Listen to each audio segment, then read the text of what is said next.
Karanganyar. It means Jalur Advokat Karanganyar. I think a blunder, and the Justin get in with the long shot, but there's no. Pilpres nih. Tapi sebetulnya substansinya di situ ada juga.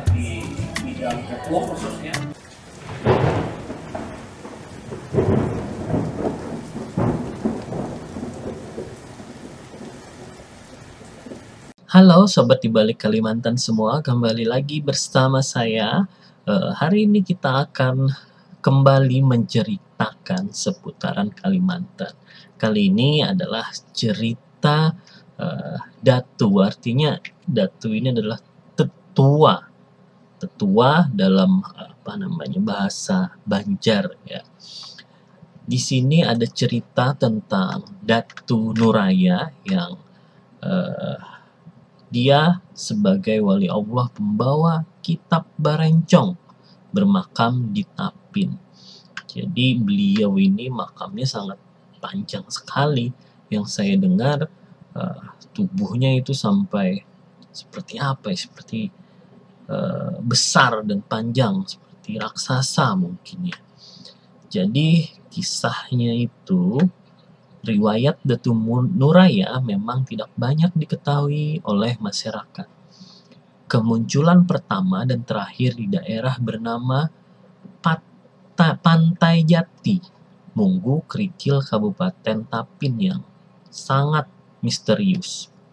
Bahkan pada pertama kali muncul, namanya juga tidak diketahui, sehingga nama Nuraya disematkan oleh Datu Suban sesuai dengan kedatangannya pada hari raya. Dia pembawa kitab Barencong. Nah, kitab Barencong ini apa ya? Kitab semacam apa ya? Coba guys, nanti di komen ya guys ya. Kitab Barencong yang kini terkenal. Legenda Datu Nuraya beredar dari mulut ke mulut. Kini dia bermakam di Pantai Jati, Munggu Krikil di Kabupaten Tapin, Kalimantan Selatan. Datu Nuraya juga dikenal dengan nama Syekh Abdul Mu'in.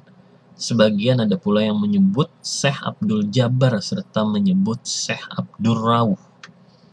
Kemunculan Datu Nuraya dalam kisah rakyat yang beredar.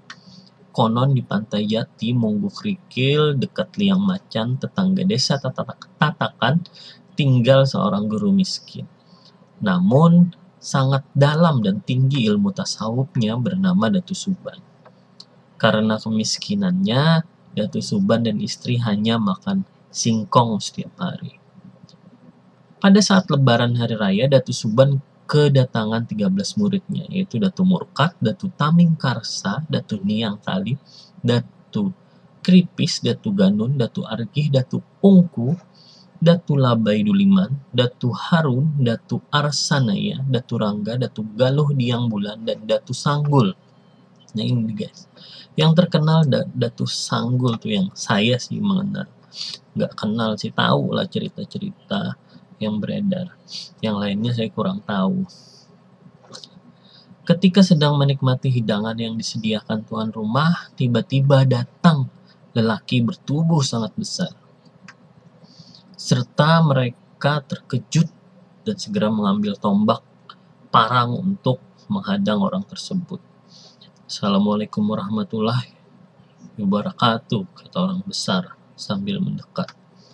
Waalaikumsalam warahmatullahi wabarakatuh, jawab para datu di tengah berkumpul. Lalu Datu Suban berkata kepada murid-muridnya bahwa yang memberi salam itu insya Allah akan berniat baik dan tidak membahayakan mereka. Maaf, siapa saudara yang datang? Dan dari mana asalmu? Serta apa maksud saudara? Tanya Datu Suban. Si raksasa hanya menjawab dengan ucapan zikir la ilaha illallah. Setiap Datu Suban bertanya selalu dijawab dengan kalimat tauhid la ilaha illallah. Hingga 7 kali ditanya dan dijawab 7 kali zikir tauhid itu. Setelah 7 kali zikir tersebut, tiba-tiba raksasa itu ambruk dan tidak bergerak. Lalu para datu menghampiri dan memeriksanya. Ternyata orang besar itu telah meninggal dunia. Serempak mereka berujar, innalillahi wa inna ilaihi raji'un. Wafat dan memakamkan Datu Nuraya. Melihat keadaan yang demikian, para datu yang berjumlah 13 orang tadi bingung bagaimana cara memandikan dan menguburkannya. Apabila saat itu musim kemarau panjang, biasanya tanah sangat keras, sedangkan lubang untuk penguburan harus lebar dan panjang sesuai dengan tubuh yang sangat besar. Dan memandikannya juga diperlukan air yang sangat banyak. Konon di tengah kebingungan, para datu tiba-tiba turun hujan dengan lebat, dan ketika mereka mengangkat jenazah dengan mengerahkan tenaga penuh, ternyata tubuhnya sangat ringan. Tidak seperti yang dibayangkan, hanya segumpal kapas. Serentak mereka berseru, subhanallah. Sebelum mereka mewaradunya, membersihkan mayat, Datu Suban menemukan sebuah tas lempang dari dalam pakaiannya. Setelah membukanya, ternyata terdapat sebuah kitab yang akhirnya terkenal dengan sebutan Kitab Barencong. Para datu mulai membagi tugas membersihkan mayat. Adalah Datu Argi, Datu Niang Talib, Datu Ganum, Datu Labai Duliman, Datu Ungku. Sedangkan Datu Keripis bertugas mencari batu nisan dari batu alam. Yang lainnya pun membuat lubang kubur di Gunung Munggu Karikil dekat Munggu Tayu. Konon lubang yang digali tidak cukup mengubur jenazah itu. Terpaksa kakinya harus dilipat sehingga tubuhnya seperti huruf Hamzah. Pemberian nama Nuraya. Pada hari ke-7 setelah meninggalnya raksasa itu, Datu Suban membuka kitab yang ditemukan pada jenazah tersebut di hadapan 13 muridnya yang sambil mengucap basmalah. Ternyata berisi macam-macam khasiat ilmu dunia dan akhirat. Akhirnya orang besar atau raksasa tersebut diberi nama Nuraya karena dia datang pada hari raya dan wafat pada hari itu juga. Jadi datang hari itu, wafat hari itu juga, seolah-olah dia tahu, guys. Dan sesuai dengan badannya yang raya atau sangat besar. Nuraya berarti pembawa cahaya yang sangat luas seperti raya. Dengan panjang kuburnya kurang lebih 60 meter. Dengan kaki dilipat, kalau tidak dilipat mungkin bisa sampai 100 meter.